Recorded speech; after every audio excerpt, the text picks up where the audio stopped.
Now this is the last video, probably. Here we go. We're gonna deal with cosine, positive, negative, and tangent, positive or negative. Here we go. Our restrictions, cosine's gotta be between 0 and 2 pi, but as I did for sine, on your calculator is only gonna give you solutions between 0 and pi, only in the first and the second quadrants, okay? That's important to know. Ooh, I think a mosquito just touched me. Now, cosine is positive in the first and the fourth quadrants. So it's good to assume that, to intellectually deduce that the solution that our calculator is going to give us is going to be in the first quadrant because that's where these two things overlap. Let's look. Make sure you're in radians. Cosine inverse of 0.3. And I'm just sticking with 0.3 just because it's consistent. Oh, and something else I want to tell you. I've got restrictions between 0 and 2 pi, but on Khan Academy, you're not necessarily going to have those restrictions. So be prepared to work outside of these restrictions that I've given you, to be able to walk outside of the fence, to be able to, okay, I'm done with the analogy. Cosine inverse of 0.3, 1.26. There's our x1. x1 is equal to, my bad, 1.27. We gotta round it, right? Now let's look at this. Sorry, calculator. 1.27 gives us in our first quadrant. So our reference angle is 1.27. Now we've got to get down into quadrant 4, where our reference angle is still 1.27. So remember my handy dandy little key that if we got to get down to quadrant 4, we're going to do 2 pi minus the reference angle. So we're going to do 2 pi, x2 is going to be 2 pi minus x1. Let's do it. 2 times pi, don't press enter yet, minus the answer I just got, 1.27, the x1 that I just had, 5.02. 5.02. Now, like I said before, we're just learning how to walk on our own, so we're going to check these answers to make sure we haven't messed anything up. So I'm going to plug it in. Cosine of, so no more inverse, I'm actually plugging it in here where there's no inverse. Cosine of 1.27 gives me 0.296, which rounds up to 0.3, which is what I've got here. Cosine of 5.02 gives me 0.302, which rounds down to 0.3. So both are correct. Those are my two solutions. Now let's look at, if you have questions about that, pause, call me over. Now let's look at what if cosine is negative. So that happens in the second and third quadrant. Now I just said that your calculator is going to give you solutions in the first and the second quadrant. So it's reasonable to say that the answer my calculator is going to give me will be in the second quadrant because that's where they overlap. Let's look and see what happens. Cosine inverse of negative 0.3 gives me 1.87. There's my first answer.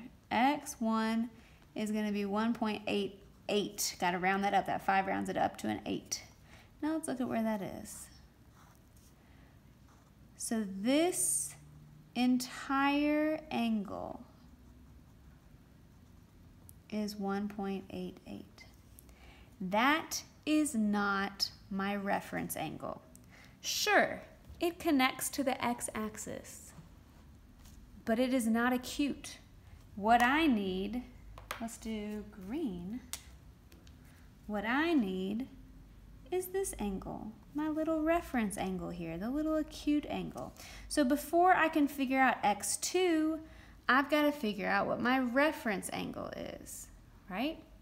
So I'm going to say r is equal to pi, because the entire angle is pi, and then I'm going to subtract 1.8, so I'll be left with just this. So I'm going to do pi minus x1, right? The entire half circle minus the 1.88 will leave me with this green reference angle. So I'm going to do pi minus that answer, gives me my reference angle of 1.27. 1.26, which I'm rounding. All right, so now to find my other solution, my x2, let's see, let's look at where that's going to be. It's got to be in the third quadrant, so I need to do pi plus, all right, got it here, pi plus the reference angle. So I'm going to do pi plus r, plus the r that I found here, which is already loaded up here, so I'm not going to change it. I'm going to leave it there. So I'm going to do pi plus that r, that reference angle that I just calculated here, the answer that I have here, 4.41. All right, this keeps on sticking to my arm. Now, again, we're getting our sea legs, so we got to try it, test it out, make sure we haven't messed it up. I'm going to plug it in. Cosine of 1.88. Oh, sure enough, that gives me negative 0.3. Now let's try x2. Cosine of 4.41. Oh, look at you, little bug. Get out of here. Gives me negative 0.2978, which rounds to negative 0.3. Now again, we are not getting exact solutions because we are not writing exact solutions. We are writing rounded solutions, which is again why Miss Annie prefers fractions, radicals, irrational numbers, and why you should too. One day, y'all, one day you'll appreciate. But we're going to deal with fractions, with decimals right now. So 1.88 and 4.41 are our solutions. Again, you got a question? Call me over. Let's move on to tangent. Last one. We're going to do tangents positive and tangents negative. Can y'all see the crease in my paper so you can see that there is a line there so you don't get confused? I hope so. Well, there it is.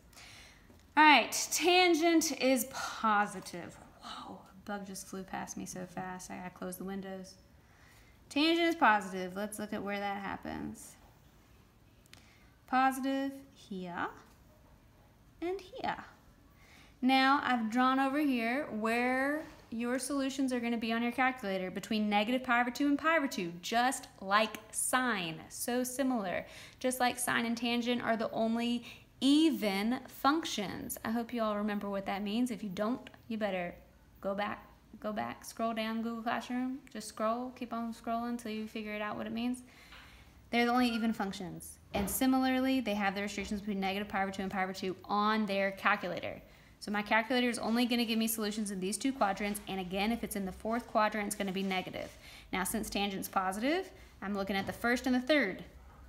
Deductive reasoning tells me that I'm going to get a solution that's in the first quadrant. Let's look and see. Tangent inverse of 0.3 gives me x is equal to 0.29. Oh my heavens, the bugs are running into me. 0.29. Now that solution is up here. 0.29. That is my reference angle. So now to find x2, I need to get down in my third quadrant, right? So using my little handy dandy key, I gotta do pi plus my reference angle, which is 0.29, right? So I'm going to do pi plus x1. So pi plus my answer, x1, which is 0.29. 3.43. 3.43. Let's plug it in just to make sure. We're so insecure. 0.29. That gives me 0.3, which is right. Tangent of 3.43, that gives me 0.3, that sure is right. Sorry, 0.3, that sure is right. Good.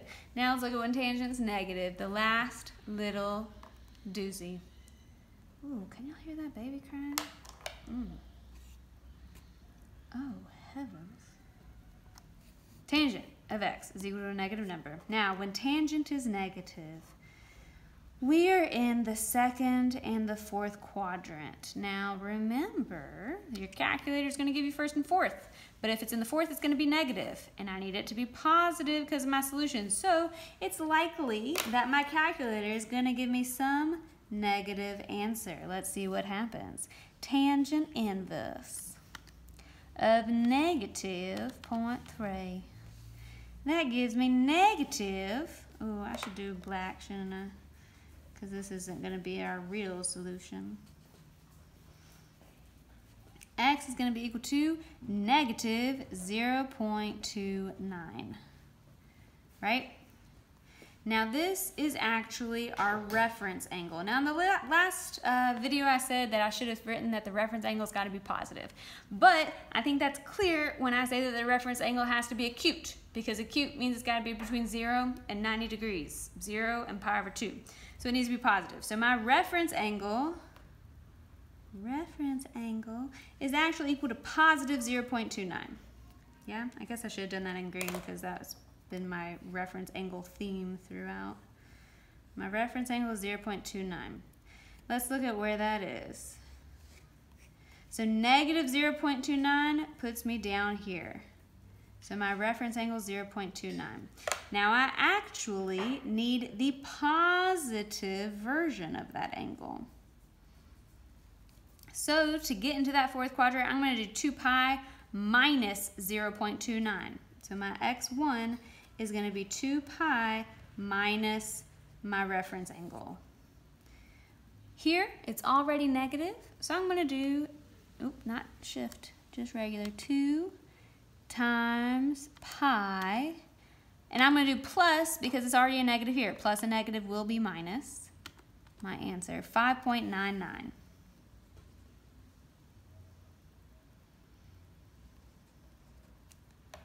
Now to find x2.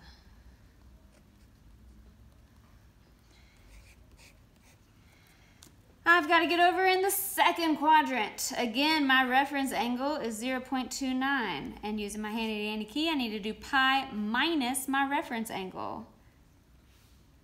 So I've got to do pi minus, and I don't have it saved on my calculator, so I'm going to do pi minus 0.29. Gives me 2.85. Okay, last time we have to check tangent of 5.99, negative 0.3, tangent of 2.85, negative 0.3. They are both rock solid. Excellent. Go check it out on Khan Academy. If you got questions, we'll go over them in class. We can go over the ones that are most missed in class. Call me over. Hopefully that cleared things up.